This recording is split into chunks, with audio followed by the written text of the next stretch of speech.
বিএনপির মহাসচিব মির্জা ফখরুল ইসলাম আলমগীরের জাতীয় সরকার নিয়ে মন্তব্য এবং বৈষম্য বিরোধী ছাত্র আন্দোলনে শিবিরের ভূমিকা প্রসঙ্গে মুখ খুলেছেন জাতীয় নাগরিক পার্টি এনসিপির আহ্বায়ক নাহিদ ইসলাম।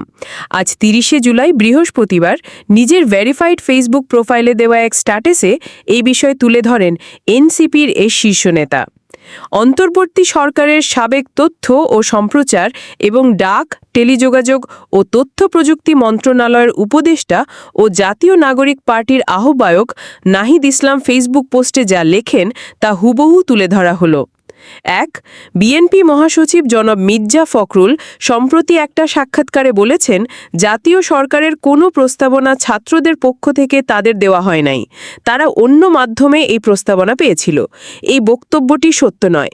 ৫ই অগস্ট রাতের প্রেস ব্রিফিংয়ে আমরা বলেছিলাম আমরা অন্তর্বর্তীকালীন জাতীয় সরকার করতে চাই। সেই প্রেস ব্রিফিংয়ের পরে বিএনপির ভারপ্রাপ্ত চেয়ারম্যান জনাব তারেক রহমানের সাথে আমাদের ভার্চুয়াল মিটিং হয়। সেখানে বৈষম্য বিরোধী ছাত্র আন্দোলনের পক্ষ থেকে জাতীয় সরকার ও নতুন সংবিধানের প্রস্তাব দেওয়া হয়েছিল। তারেক রহমান এ প্রস্তাবে সম্মত হননি এবং নাগরিক সমাজের সদস্যদের দিয়ে নির্বাচনকালীন অন্তর্বর্তী সরকার গঠনে সাজেশন দেন।